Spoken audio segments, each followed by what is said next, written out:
today I'm going to be showing you the first things to do when you get your brand new iPhone 13. This video is going to show you how to set up your phone, how to customize your phone just to your likings, and then everything else that you want to do right away when you get your brand new phone. So without further ado, let's dive into today's video, the first things to do with your iPhone 13. Let's kick things off by quickly going over the body of our iPhone 13, and Apple makes this super easy for us by showing us this nice display of where our different control buttons are. So on the top left side of our iPhone is where you're going to find your notification control. When you put this over to the left, it's going to silence notifications. It will show you this orange tab notifying you that your phone is set to silent. When you pull this over closer to us, it's going to enable that ringtone for all of your notifications. Now here are our volume control buttons. So the top one is going to increase the volume and the bottom one is going to decrease your volume. Over on the right side, now it's a little bit further down on the side of our phone, is our power on and power off button. So all you do is just press that button here to turn on or off your iPhone's display.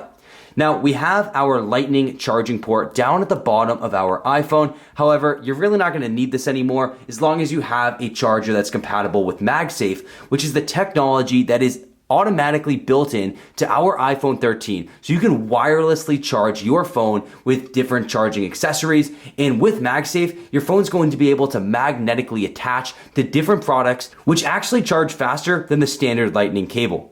Go get your brand new phone all powered on so we can go through the initial setup process, and then from there we'll dive in to all of the best tips, tricks, and features that are going to allow you to use your iPhone 13 like a pro.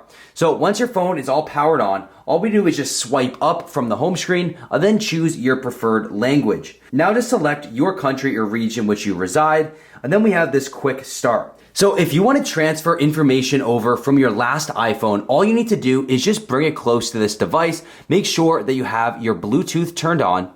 And in just a second, you'll see that this pops up on our screen here. Set up new iPhone. So all we need to do is just unlock your current iPhone. And just like that, it's going to start pairing to this new phone. So what you do is you're going to match this circle, which is going off of your camera, to this blue image on your new phone here. So we're just gonna line them up like so. And right away, it will start transferring your old iPhone's information right to your new iPhone so you can pick up right where you left off. Now we just need to get connected to a Wi-Fi network. If you don't have access to Wi-Fi at the moment, you can also connect to a Mac or PC computer. So once you get your phone connected to your Wi-Fi network, your phone is going to do all of the heavy lifting. It's going to take a few minutes, but what it's doing is transferring all that information from your last iPhone right up to your new one. So from here, we can set up Face ID. So for the sake of this video, I'm going to skip this step, but I do just encourage you to just get this taken care of and set it up now. It only takes a second, and it's going to allow you to use that Face ID feature right away. So right before you get to this page, your phone's going to ask you to sign in to your Apple ID. This is going to allow you to get access to all of your old information and data so you can pick up right where you left off. Then you're going to be taken to this page, which allows you to use all of your old preferences from your last iPhone as the default settings on this new device. So if you want to keep everything the same, just click continue, or you can select customize settings to make some customizations. From here, we are just about done with the initial setup process. It's going to take you through a few different pages. This one explains Apple Pay. So all we need to do is double click the side button on our iPhone, so our power button here, to activate Apple Pay. Now, if you set up Face ID, you can authenticate Apple Pay with that Face ID feature and just hold it near a reader to be able to use Apple Pay wherever you see one of these two symbols here. Now, just like that, we are done with the initial setup process. Just give your phone a few minutes to finish transferring all that data over from your old iPhone, and then we will be able to dive in to the rest of this video and really start learning all of the amazing things your brand new iPhone 13 is capable of performing. We are now officially inside our brand new iPhone. However, I did lie, and there's one quick thing that you also need to do before we can dive into the rest of this video, and that's simply switching out your SIM card. So you're going to find this pin inside of your new iPhone's box, and this is going to allow you to switch out your SIM card. So right on the left side of our phone, we have the SIM card holder right here. All you do is just take this pin, poke it right into that hole, and then all you do is just push straight in. And just like that, it's going to pop out this SIM card holder. Just grab it with your fingers, pull it out, And then you could take your SIM card from your old phone, just using that same pin and those same steps. Take that SIM card, slide it into this slot, and then push it back in. And now we are actually good to go and get started with the rest of this video. The first thing you're going to want to get set up on your brand new phone is your display settings, so you can customize the look and feel of your brand new phone. So open up the settings application and then go to the display and brightness tab.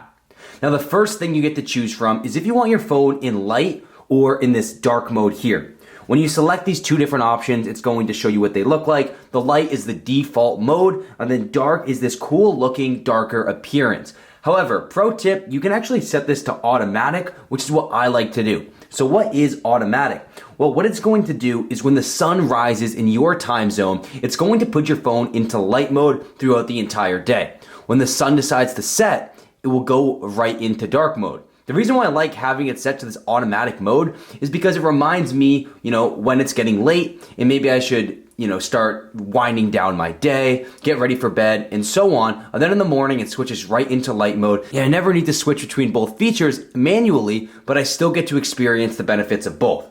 So you have light or you have dark mode, and then you can just set it to automatic if you would like. Now here you can set the brightness on your phone. However, you can always do this right from your control center, just by sliding down, and then you can just customize the brightness of your phone using this sliding bar. So let's keep scrolling down these settings. The next one we have is night shift. And night shift automatically shifts the colors of your display to the warmer end of the color spectrum after dark. This may help you get a better night's sleep because you don't want all of that strong, bright light in your eyes right before you go to bed. So if you want to schedule this, turn on that first scheduled tab, and then you can have this, be enabled from whatever times you would like. You can do sunset to sunrise again, just like I showed you how to do on the light and dark mode, or you can go and choose a custom time. You can also just enable this one day at a time. So if you really need, good night's sleep one night, or you just want to enable night shift for the time being, go ahead and turn that on. You'll see the color difference right there, and it's going to disable itself the next morning. You can also decide how warm you want this night mode to be. So you can see the difference when we customize this sliding bar. So the warmer we go, the more of an orangey tint your phone screen is going to have. If that's like too much for you, you can turn it down and have it become less warm when that night mode comes on. So totally customizable. Choose however you like it, then choose if you want to schedule it or just go in and out of it manually. So the next setting you're going to want to get all set up is your auto lock. So this auto lock is when your phone will automatically go to sleep and then re-require your passcode to get back into it. Now, I'm somebody that does a lot of reading on my phone, so I'm not always interacting with the screen, but I'm still looking at it, which is why I set it longer duration before auto lock. So I have it at 4 minutes because I find it really frustrating when I'm trying to read an article and my phone keeps falling asleep. But maybe you want it to lock faster than that. It's all personal preference. So choose the time that you want it to take to go into auto lock. And then once you choose the one you like, you can leave that settings tab and that will become your default setting. Raise to wake is a great feature I suggest all of you have on. What raise to wake does is, I'll actually show you. So when your phone is turned off and it's resting down or whatever, when you pick up your phone and face it towards you, it automatically wakes up like so and turns on your display screen. When you have this shut off, it doesn't matter when you lift up your phone, you actually need to tap on the screen to be able to turn on that display screen. So if you want to have a raise to wake turned on, just enable that setting. And then we have text size and bold text. So on text size, you can choose the size of the text on all of your different applications. So if you have struggle reading, you can turn this up. It's going to show you what that looks like with this preview text right here. So depending on how big you want it, you can go and customize that. Of course, you can make it smaller as well if you want to be able to fit more text onto your screen at once. And then lastly, we have the option to bold text. So when you turn this on, you'll see it automatically shows you what that bold text looks like. And then we have the display zoom. So choose a view for your iPhone. Zoom shows larger controls, and then standard shows more content. So I have it set to standard, but you can always go in and turn it to the zoom mode, which will ultimately make things a bit easier to read. So choose the one you like, and now, just like that, we've set up all of our different display settings, so we don't need to worry about changing them, but you can always go back and make further customizations whenever you like. The next thing you're going to want to do with your iPhone is say goodbye to all of those messy charging cables, because now you have MagSafe built right into your device.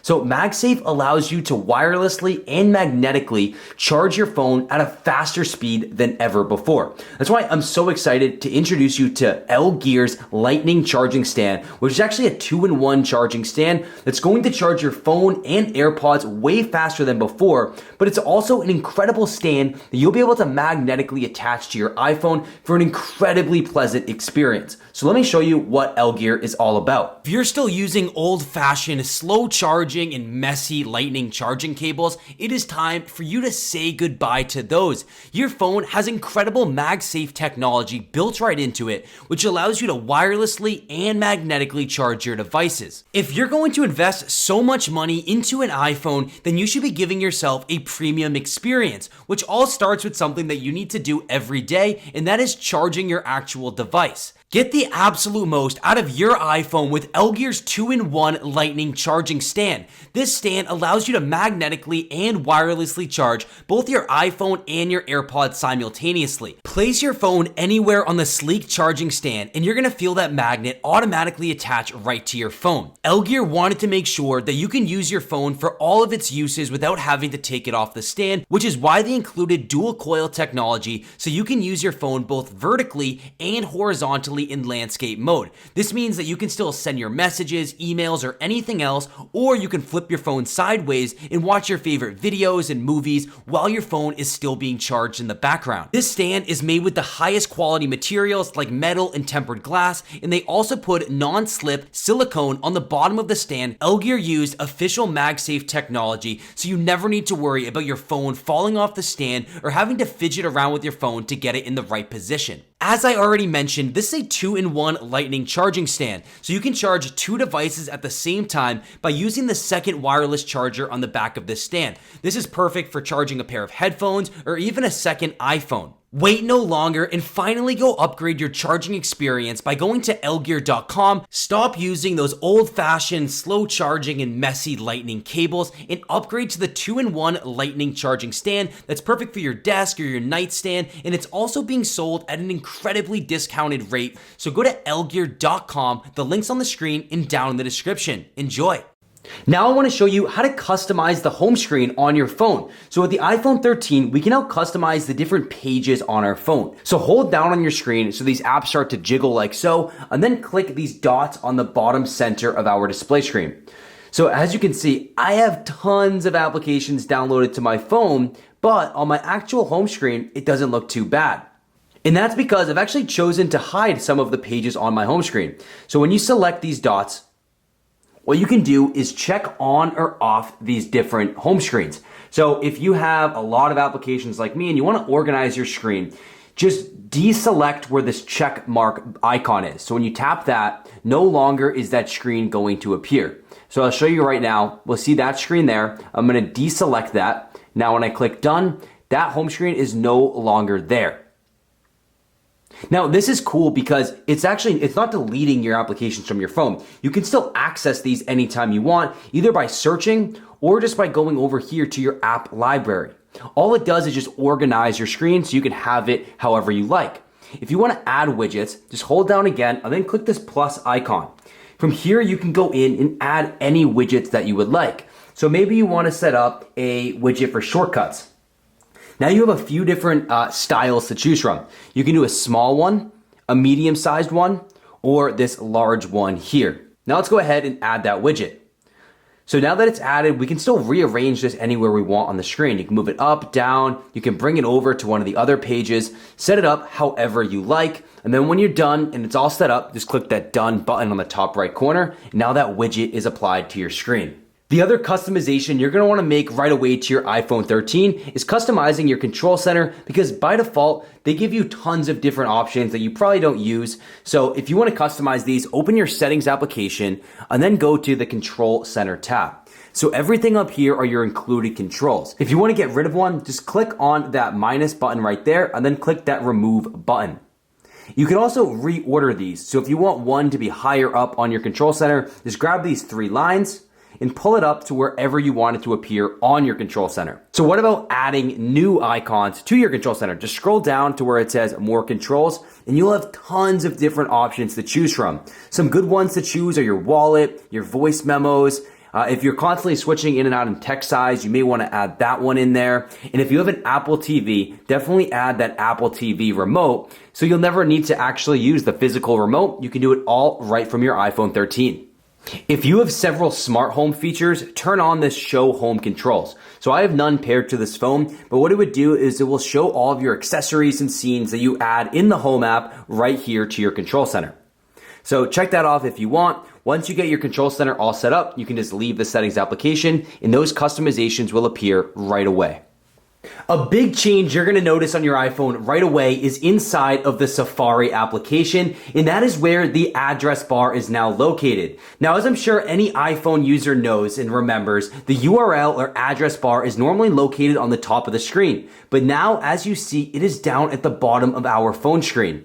Now, this is the first time Apple has changed this in over 15 years. Some people may love it, but if you don't, I'm going to show you how you can actually revert this back to the old standard address bar. But if you like this new setup, just know now whenever you want to type in your URL, it's down on the bottom of your phone screen.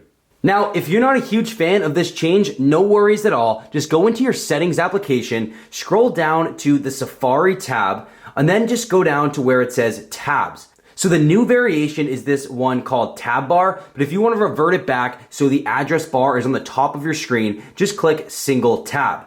Now when we go back to the Safari application, it looks like nothing has changed from the old iPhones, and just like that, the URL or address bar is back on the top of our screen.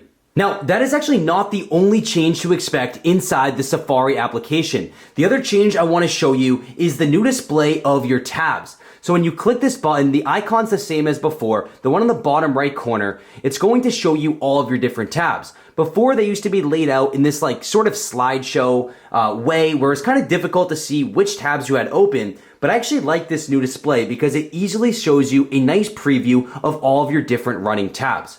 There's a few different ways to close out of these tabs. The quickest way, if you're just trying to close one or two tabs, is to just take your finger, swipe over to the left of whatever tab you want to close. The other way you can achieve this is just by clicking the X on the top right corner of any tab, and it will instantly close that tab. But if you have a ton of tabs open and you want to close them all at once, just press and hold down on this done button on the bottom right corner, and then just select close all tabs. And it's going to instantly shut down all of them. If you ever close down a tab and you want to go back to it, don't worry at all, because you can just press and hold on this plus icon on the bottom left corner, and it's going to show you all of your recently closed tabs. Now you can select any of these, and it will teleport you right back to where you left off on that URL. If you consistently find yourself forgetting to close your tabs, or maybe you just don't like doing it, go back into the Safari's tab on your settings application, and I'm going to show you a quick way to set up your phone so it will automatically and routinely close out tabs that you're not using. So just scroll down on the Safari tab in your settings application, and then click on this tab that says close tabs. Now, I have it set to manually, but if you want to do this automatically, you can have it close tabs after just 1 day, 1 week, or 1 month. Choose the one that's right for you, and then you can just close out of this settings tab, and it's going to keep that setting preserved. I hope you enjoyed today's video on the first things to do with your iPhone 13. If you found this video valuable, please make sure to give it a like and subscribe to our channel for more great content coming out soon. Also, let me know what you're most excited about for your iPhone 13.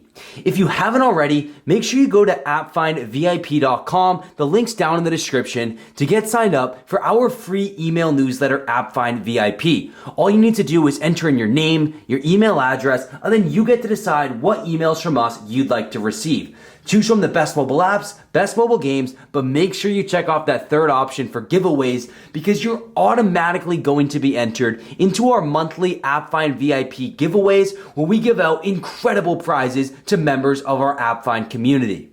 So anyways, thanks so much for tuning in to today's video. These were the first things to do with the iPhone 13, and I hope you have a fantastic rest of your day.